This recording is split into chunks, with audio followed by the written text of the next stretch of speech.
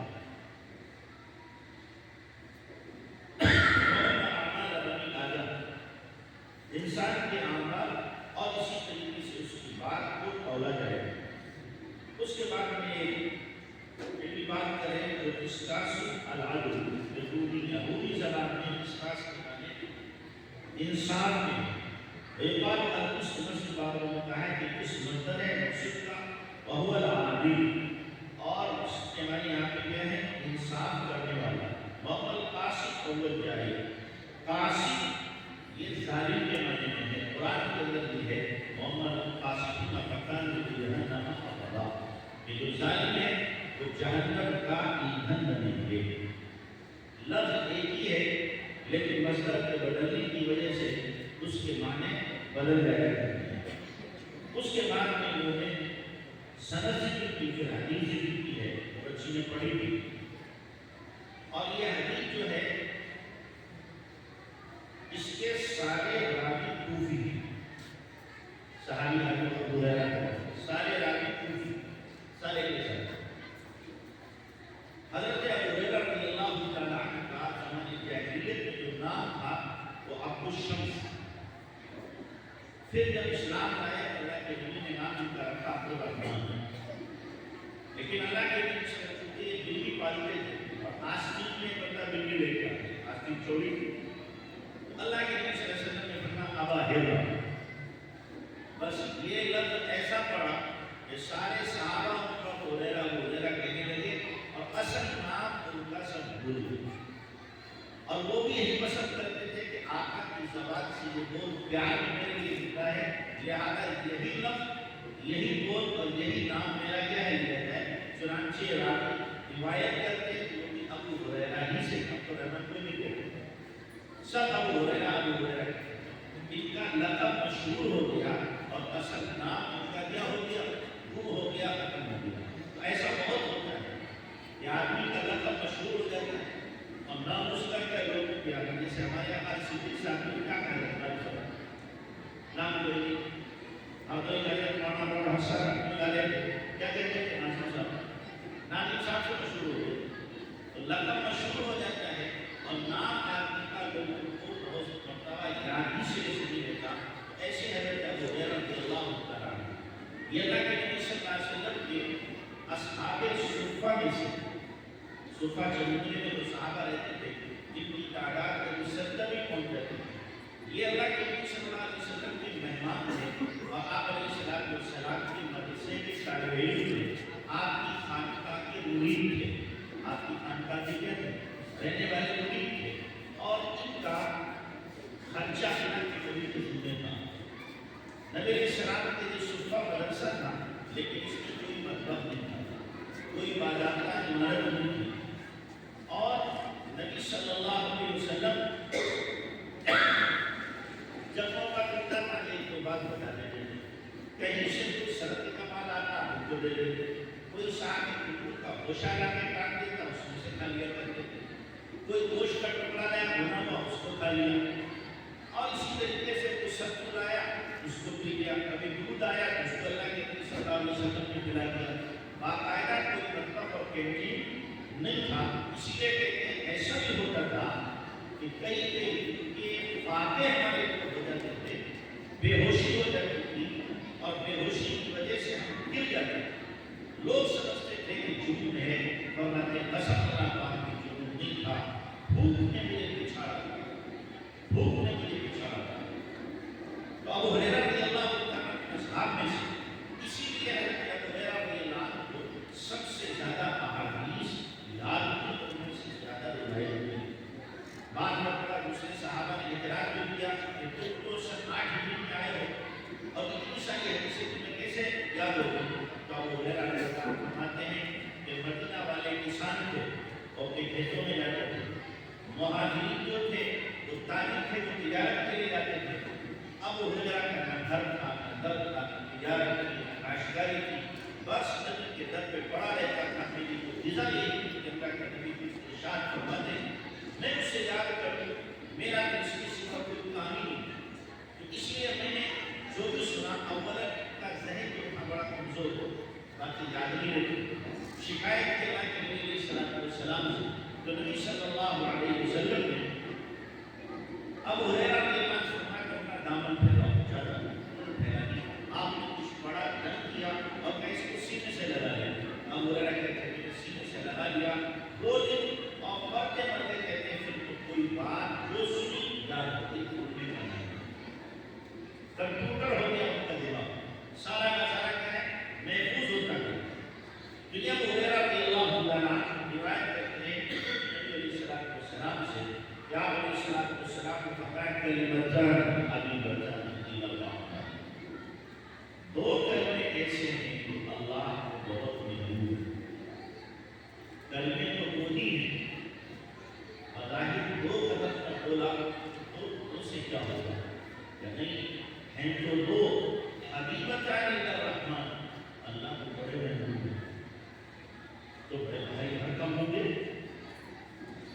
کہنے میں بڑی دشواری ہوگی، لیکن خفیفتاً علی الانسان، ادا کرنے کی زبان پر تو بہت ہلکے، ہلکے اس اعتبار سے بھی ہیں کہ وہ ہلکے اس اعتبار سے بھی ہیں، قرت کے اعتبار سے ان میں کوئی بھی ایسا حرف نہیں ہے وہ شدت کا ہو، قلقلہ کا ہو، تو ہے اکثر الفاظ رجوع میں اکثر ہو تو شدت والا کوئی ہے ہی نہیں، حروف مستعلیہ بھی نہیں، اس لیے کیا ہے ادا کرنے میں آسان، جب آسان ہے تو ثواب کا ملے گا، اس لیے کہ مشقت جس میں زیادہ اس میں ثواب زیادہ ملتا ہے، بنانا ایسا بھی نہیں ثقیل ہوتا ہے پھر میزان، قیامت کے دن جب ان کو تولا جائے گا تو میزان میں ان کا وزن بہت بھاری ہوگا۔ یہ اللہ کے نبی صلی اللہ علیہ وسلم کا کیا ہے معجز نما کلام ہے، یہ کلمات تھوڑے ہیں، معانی کا سمندر ہے اور ثواب کے اعتبار سے بہت زیادہ ہے، اور دو کلمے کتنے چھوٹے ہیں، سبحان اللہ وبحمدہ سبحان اللہ، کیا مشکل ہے آسان، کم سے کم ایک ایک تصویر صبح شام کی پڑھ لی ہے، اسی لیے اس حدیث کو حدیث تسبیحی کہتے ہیں، تسبیح والی حدیث، سبحان اللہ وبحمدہ سبحان اللہ العظیم، یہ فرشتوں کی بھی تسبیح ہے، فرشتے بھی اس کو پڑھتے ہیں، ایک صحابی نبی علیہ السلام کی خدمت میں حاضر ہوئے اور اس کے اللہ کے نبی روزی اس سے اٹھ گئی، روزی اس سے روٹ گئی، تو آپ نے فرمایا کہ یہ فرشتوں کی تسبیح سے کسی نے روکا، فرشتوں کی تسبیح آپ نہیں کر رہا، سبحان اللہ وبحمدہ سبحان اللہ العظیم، اس کے آگے استغفر اللہ ہوتا ہے، اس کو پڑھ لیا گیا، کہ پڑھنا شروع کیا تو پھر تو اتنا آیا کہ گھر میں رکھنے کی جگہ نہیں، اب یہ الگ بات ہے آپ اب پڑھیں اور فائدہ نہ ہو یہ اپنی زبان کا قصور ہے، دل کا قصور ہے، ہم نے یقین کے ساتھ نہیں پڑھا، سچی زبان کے ساتھ نہیں پڑھا، زبان کرتی دل کرنا، دماغ کرنا، اور اس سے ہم یہ پاکیزہ کلمات ادا کر رہے ہیں، کلمات وہی ہے، اثر بھی وہی ہے، پڑھنے والے بدل پڑھنے والے ہماری زبان پاکیزہ ہو، دل ہمارا صاف ستھرا ہو، دماغ صاف ستھرا ہو، پھر ان کلمات کو ہم استحضار کے ساتھ کہتے ان کے فوائد یقینی طور پر ہم لیتے رہتے ہیں۔ امام بخاری رحمۃ اللہ علیہ نے آخر میں یہ ذکر کی، اس لیے بھی یہ نہیں کہ پڑھنے پڑھانے میں لگے رہو ذکر اللہ سے غافل ہو جاؤ، پڑھنے پڑھانے والوں کے لیے بھی ذکر اللہ لازم ہے، تسبیح لازم ہے۔ پھر امام بخاری رحمۃ اللہ علیہ ابو ہریرہ رضی اللہ عنہ کی روایت اس لیے لایا کہ خود ابو ہریرہ رضی اللہ تعالیٰ کے پاس میں 1000 گٹھلیاں تھیں، سونے سے پہلے ان پر تسبیح اور تکبیر پڑھے بغیر سوتے ہی، سونے سے پہلے پڑھتے، گویا بتایا کہ اس حدیث کا راوی ہے، خود اس کا عمل ذکر اللہ کا ہے، لہٰذا تم بھی ذکر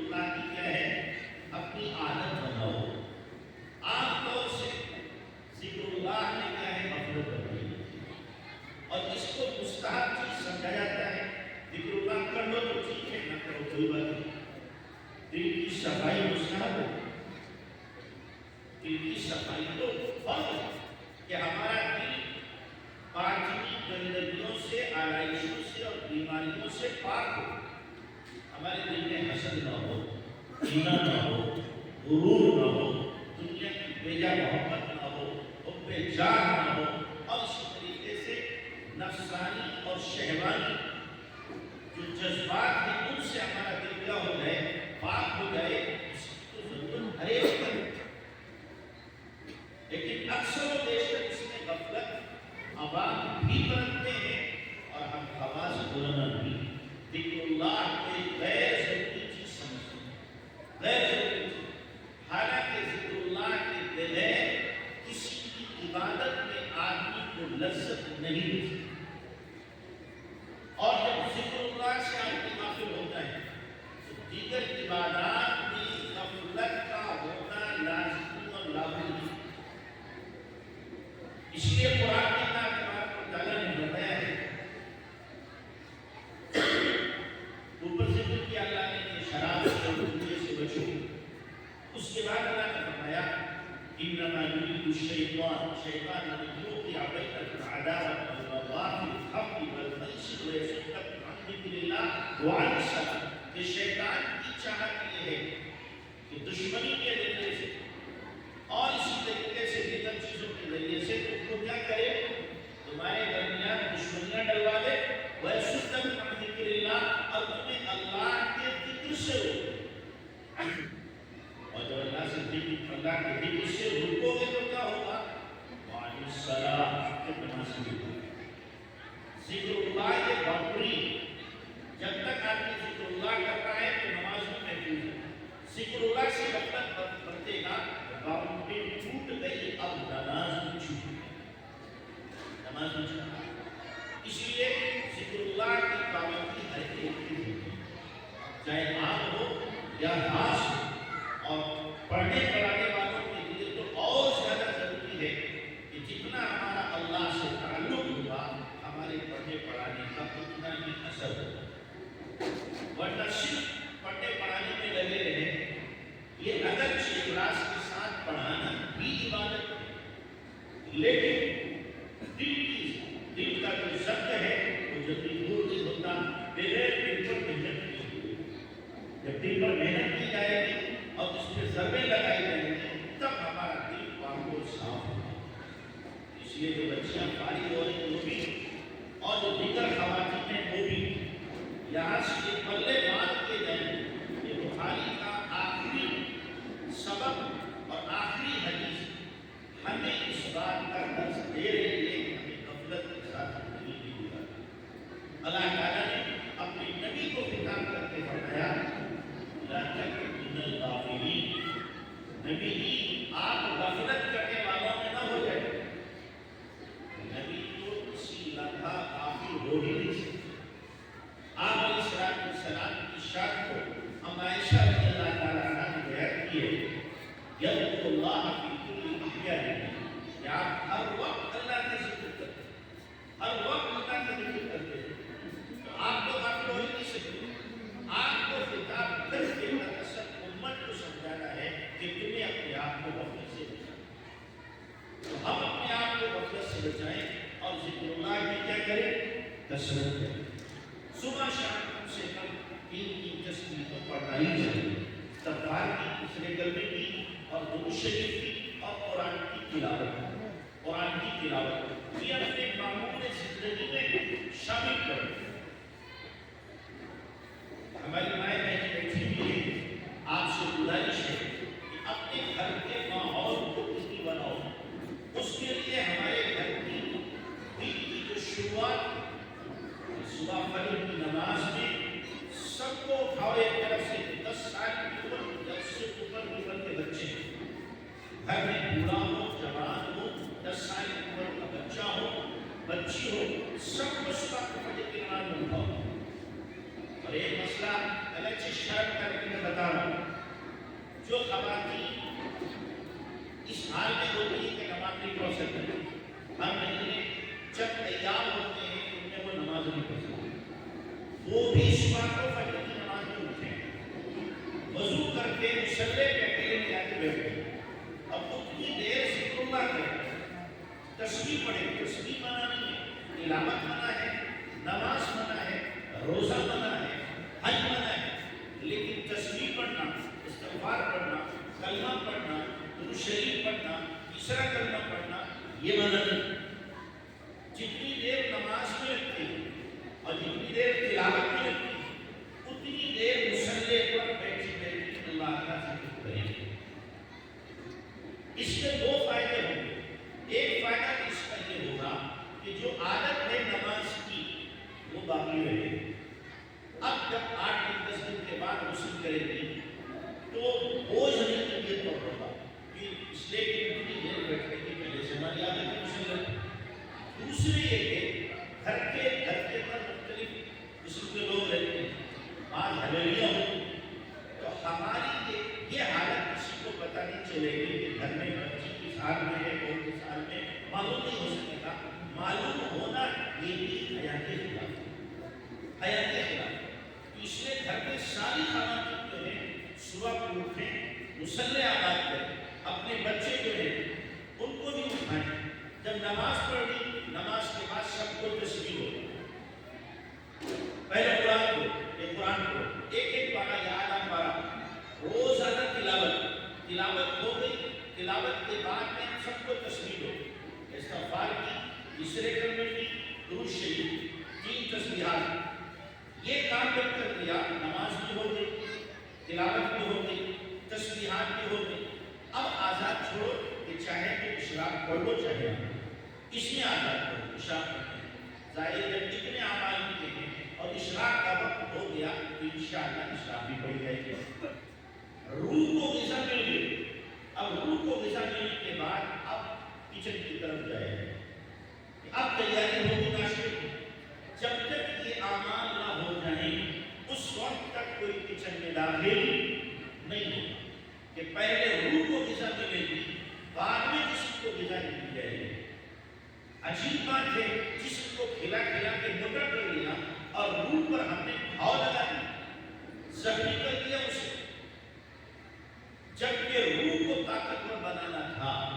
جسم کمزور ہو جاتا کوئی مسئلہ نہیں، لیکن روح اگر کمزور ہو جائے اور روح ہماری ناپاک ہو جائے تو پھر ظاہر سب کچھ ہمارا مٹ گیا، سب کچھ چلا گیا۔ تو گھروں کا یہ ماحول اگر ہم نے بنا لیا، صبح فجر کی نماز ہو گئی، اس کے بعد دوسری نمازیں بھی ہوگی انشاءاللہ۔ یہ ابتدا اچھی ہے، انتہا بھی انشاءاللہ اچھی ہے۔ ہم بارہا سنتے ہیں کہ فجر کی جس نے نماز پڑھی اس کے ہاتھ میں ایمان کا جھنڈا ہے، اور فجر کی نماز جس نے چھوڑی اس کے ہاتھ میں شیطان کا جھنڈا ہے، جس کا جھنڈا اسی کے نعرے لگے۔ شیطان کا جھنڈا ہے تو ظاہر اسلامی کام تھوڑی ہوگا، شیطانی کام ہوگا، اور اسلام کا جھنڈا ہے انشاءاللہ پورے دن اسلامی اور دینی کام۔ تو اپنے گھروں کا یہ ماحول ہر وقت بنانا ضروری تھا، لیکن اس دور میں جب کہ غیروں کی طرف سے پری پلان ہمارے بچے اور بچیوں کو مرتد کرنے کے لیے تیاریاں ہو رہی ہیں، ہو چکی ہیں، اور لاکھوں بچیاں مرتد ہو گئی ہیں، ہمیں اپنی بچیوں کی حفاظت کرنا ہے۔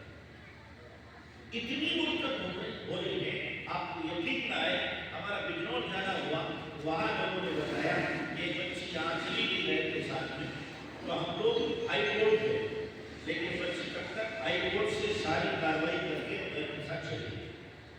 ہم جب باہر گئے ہائی کورٹ سے باہر ہوٹل میں کھانا کھانے کے لیے، تو ہم لوگ بادشاہ کے لوگ بھی تھے، آپ لوگ بھی تھے، تو ہوٹل والوں نے کہا کہ تم اپنی بچیوں کو گھر میں روکو، اگر نہیں روکا تو 6-7 سال کے بعد مسلمان لڑکوں کو مسلمان لڑکیاں نہیں ملے گی۔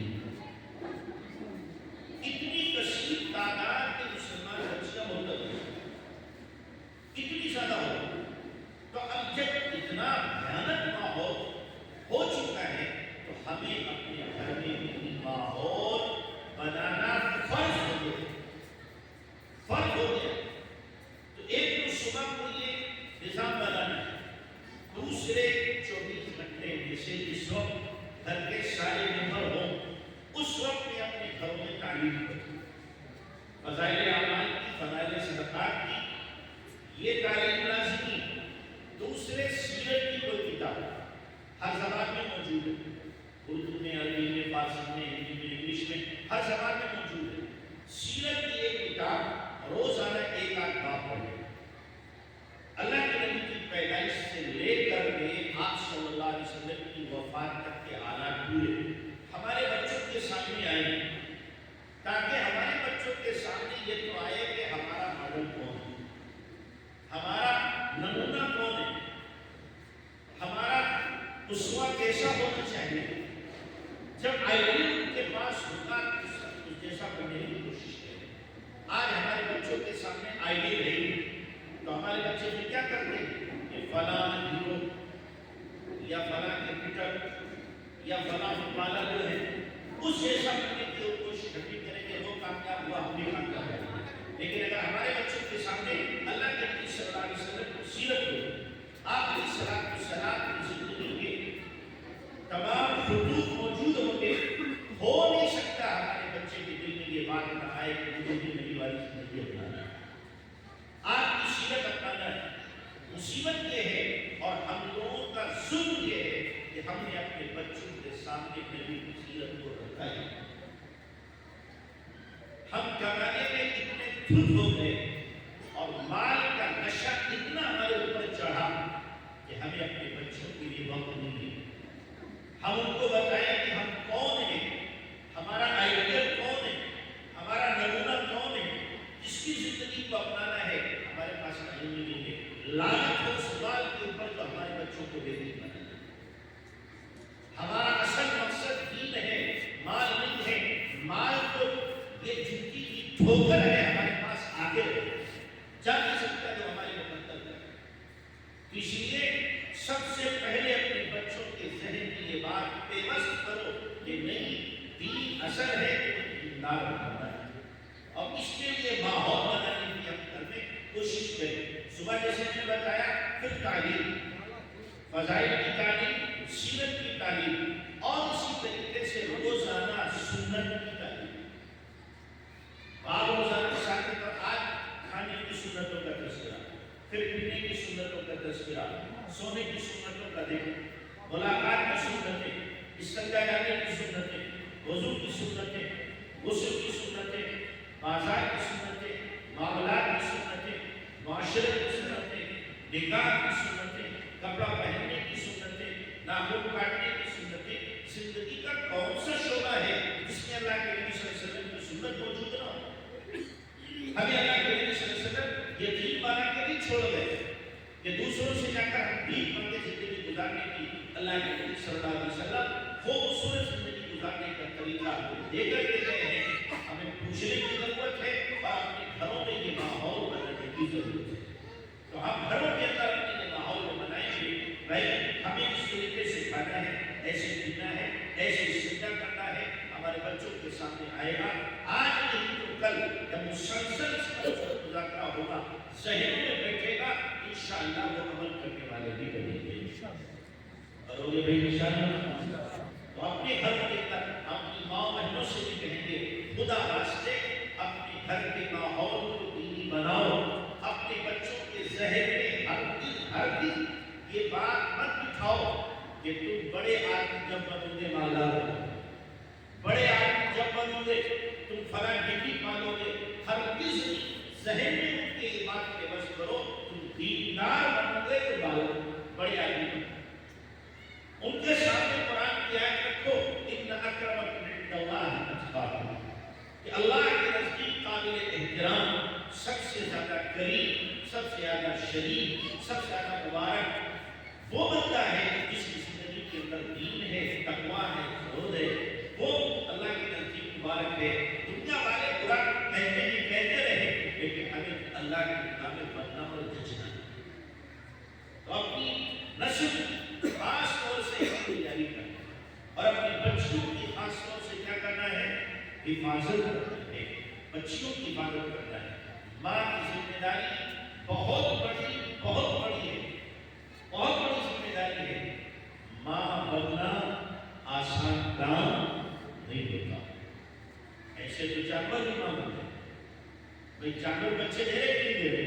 بھائی کچھ اختیاری بچے دے رہی ہے، گھڑیے اور جو بھیڑ ہے وہ بھی بچے دے رہی ہے، اور اسی طریقے سے دیگر جانور بچے دے رہے ہیں۔ ہم نے بھی بچہ پیدا کر لیا، کون سا کمال کر دیا؟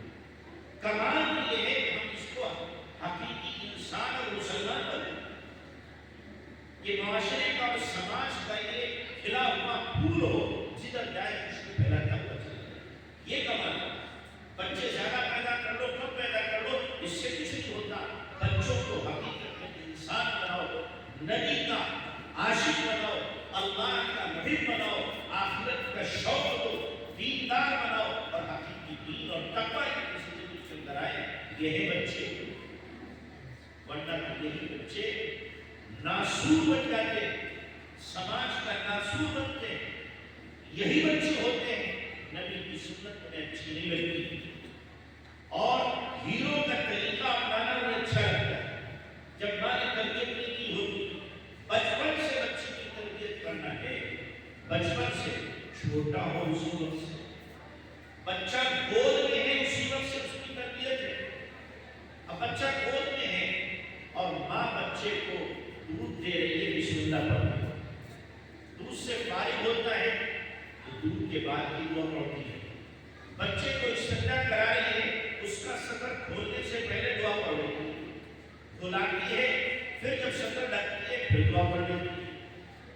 سنا رہی ہے تو سونے کی سنتیں اسے سنا دیتی ہے، سورہ ملک اور سورہ عمران کی سجدہ سناتی ہے، بازار لے کے جاتی ہے، چوتھا کرنا اس کے سامنے پڑھتی ہے، گھر سے نکلتی ہے تو گھر سے نکلنے کی دعا پڑھتی ہے، اس کو گود میں لے کے قرآن کی تلاوت کرتی ہے، ذکر کرتی ہے۔ اب جب بچہ اس طریقے سے تربیت پائے گا، یقینی طور پر جب یہ بولنے کے قابل ہوگا، چلنے کے قابل ہوگا، اس کا ذہن بن چکا ہوگا۔ اب اس کی زبان پر جب بولے گا، کسی اور کا نام نہیں، اللہ اللہ کہیں، اللہ اللہ کہیں، اللہ اللہ کہیں، تو یہ ذہن شامل کرنا ہماری ذمہ داری میں داخل ہے۔ اور یہ نہیں، مائیں بہنیں بھی طے کر کے جائیں، اپنے گھر کے ماحول کو چینج کرنا ہے، گھر کے ماحول کو بدلنا ہے، ہمیں اپنے عقائد کی حفاظت کرنا ہے، عبادات کی بھی حفاظت کرنا ہے، نبی کی سنتوں کی بھی حفاظت کرنا ہے، اور اپنی بچیوں کی عزت و ناموس کی حفاظت کرنا ہے۔ اللہ ہم سب کو عمل کی توفیق عطا فرمائے۔ دعا فرمائے۔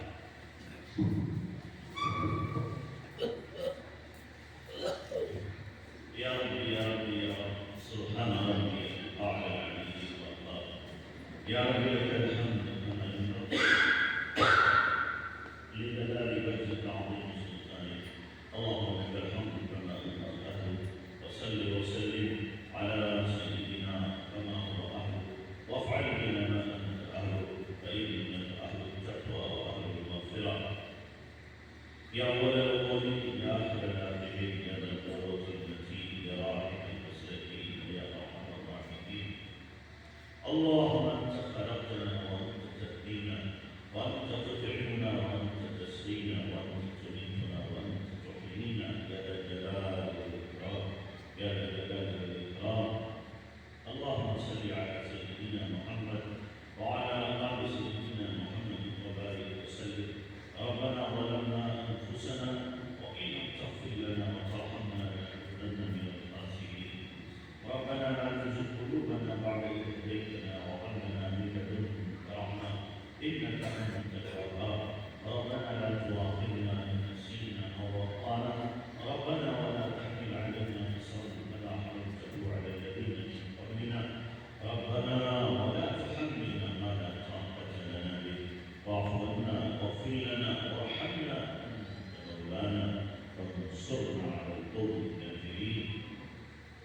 يا حي يا قيوم برحمتك نستغيث، أصلح لنا شأننا كله ولا تكلنا إلى أنفسنا طرفة عين، اللهم أحسن عاقبتنا في الأمور كلها وأجرنا من خزي الدنيا وعذاب الآخرة، اللهم إنا نسألك الهدى والتقى والعفاف والغنى، اللهم إنا نسألك رضاك والجنة ونعوذ بك من سخطك والنار، اللهم إنا نواصينا وجوارحنا بيدك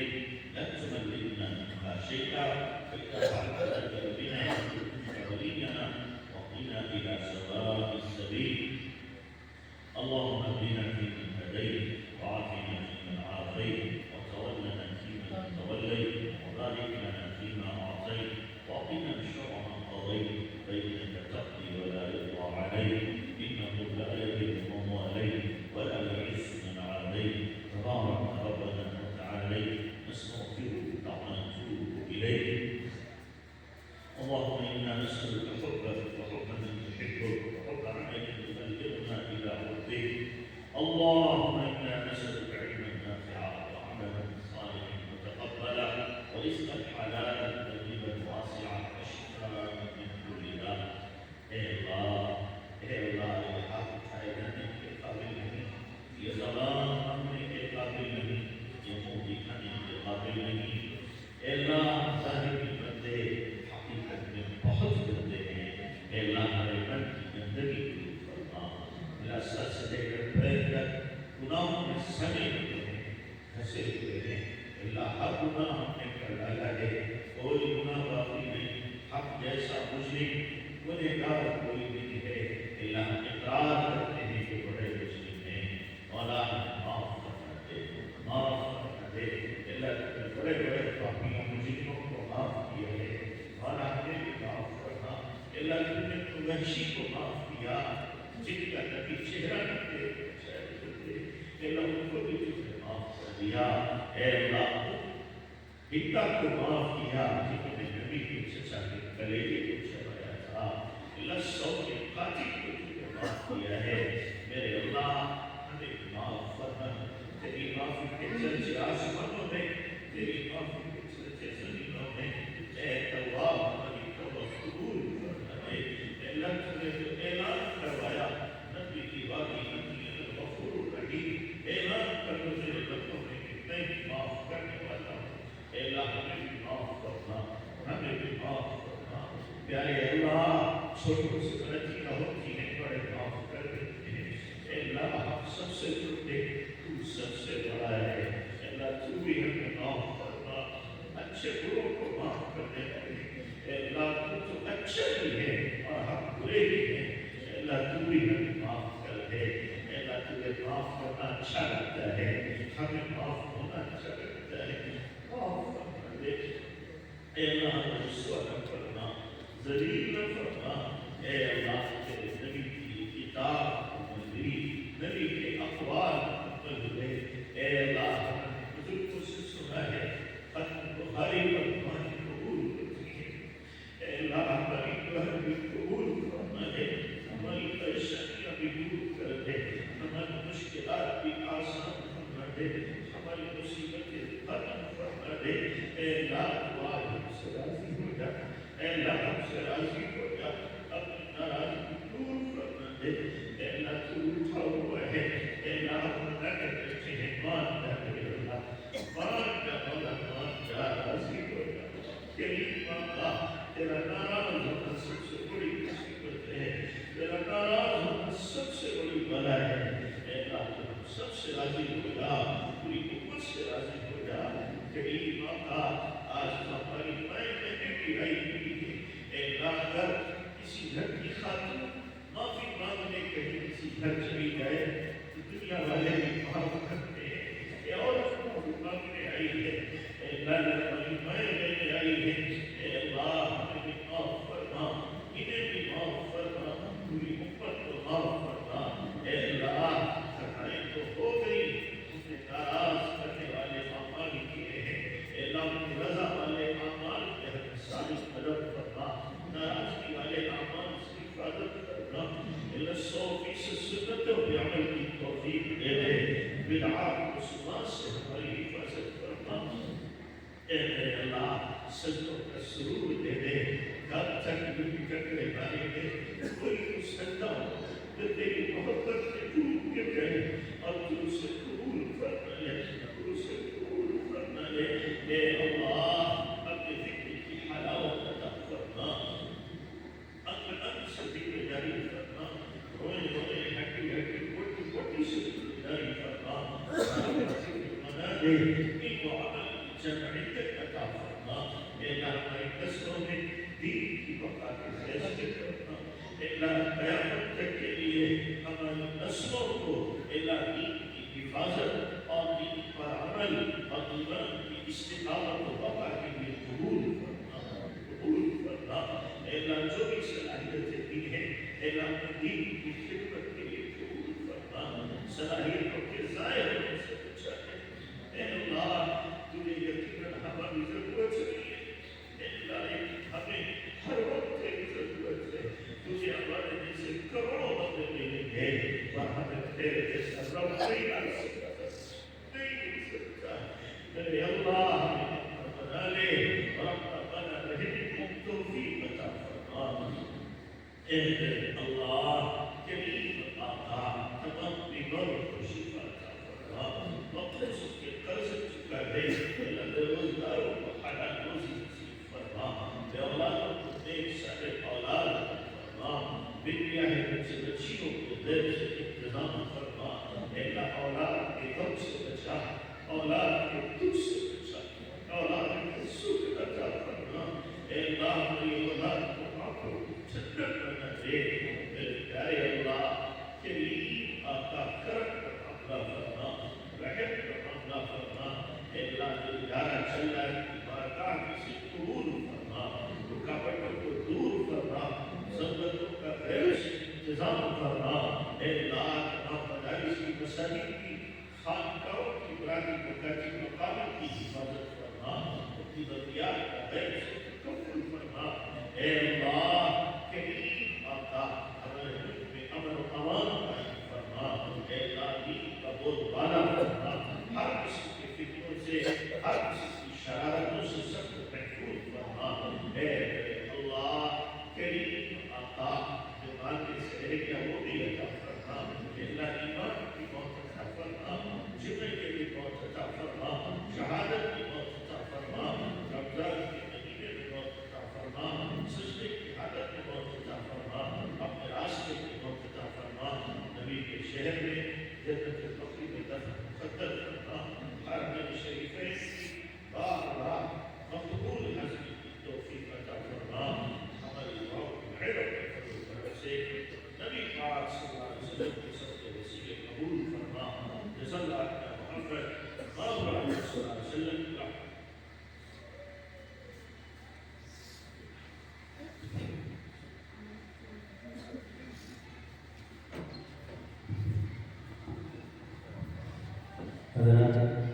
مذکورات بیٹھی رہے ان کا پروگرام چلے اور پروگرام کے آخر میں جو طالبات حاضر فارغ ہو رہی ہیں ان کو ہدایت فضیلت دیا ہے۔